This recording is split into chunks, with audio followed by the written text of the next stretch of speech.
நாகை நகராட்சியில் ஒப்பந்தத்தின் அடிப்படையில் தூய்மை பணி செய்யும் பணியாளர்கள் சேம நல நிதியை வழங்கக் கோரி போராட்டத்தில் ஈடுபட்டனர்.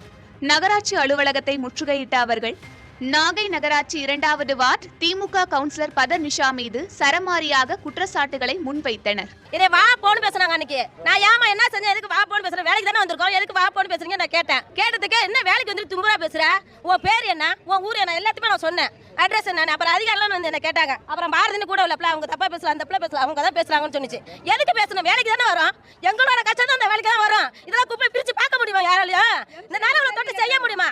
எல்லாருமே இலக்காரமா நினைக்கிறாங்க. ஒரு எம்சிக்கு இலக்காரமா கேட்டாங்க. நாங்கள் வந்து ஜாமான் எடுத்து வரேன்னு சொல்லிட்டு நாங்கள் போய் ஒருத்தர் இறக்கிட்டு வர சொன்னோம். அவங்க வந்து இது மாதிரி கேட்டாங்க, நீங்கள் வந்து குடிச்சிட்டு வந்து வேலை பார்க்குறீங்களா, அது சரிங்களா கேள்வி கேட்குறாங்க. வேலை சாக்கடையெல்லாம் எங்களை அல்ல சொல்கிறாங்க.